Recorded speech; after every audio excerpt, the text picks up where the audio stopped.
Sian Lim, inutusan si Kim Chu na i-announce ang relasyon nila ni Iris Lee. Gusto mo, interviewin ka na lang namin? Hindi! Huwag ka daw! Huwag ganon, di masakit.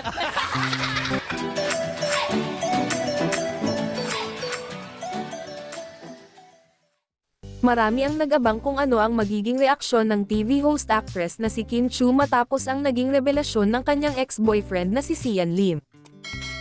How true ang kwento na inutusan umano ng aktor na si Sian Lim ang ex-jowa niyang si Kim Chu para i-announce ang relasyon nila ng producer na si Iris Lee. Tuluyan ang inamin ng kapuso actor-director na may namamagitan sa kanila ng film producer na si Iris Lee nang ma-interview ito ng Esquire Philippines. Ibinahagi ni Showbiz Insider OG Diaz ang nasagap niyang impormasyon tungkol sa umano'y pagtawag ni Sian kay Kim.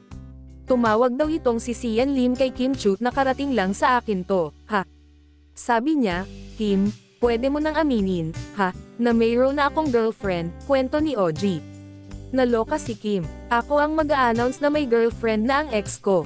Kaya sari-sari tuloy yung mga opinyon nila tungkol doon sa nangyari, aniya. Dagdag pa ni OG, kung totoo man yun, ang mga opinyon nila, talagang si Kim Chu ang pinag-a-announce mo na may bago ka ng girlfriend Sian Lim. Tapos mayroon pang okay ka lang. Parang iniinsulto mo si Kim Chu.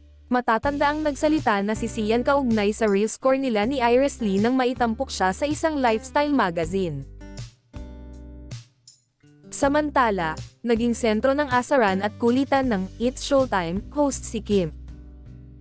Sa opening speech ng naturang programa ay winelcome nila ang TNT Kids Season 2 winner na si Kim Hyuat na nag-perform mula sa entablado ng It's Showtime. Nagsimula ang panunokso kay Kim nang banggitin niyang magaling kumanta ang mga Kim. We love all the Kims and we love you Kimmy, sabi ni Ann sabay yakap kay Kim. Singit naman ni Vong, gusto mo bang mag-sample, Kim? Sinakyan naman ito ni Ann at tinanong kung anong kanta ang gusto nitong i-perform. Ngunit di nagpatalo sa entry si Jong at tinanong si Kim nang, gusto mo interviewin ka na lang namin? Hindi, huwag ganon, hindi masakit, sagot ng tinaguriang Chinita Princess. Hindi naman napinilit pa ng mga ito na ungkatin kung kumusta na si Kim on air matapos ang revelasyon ni Sian.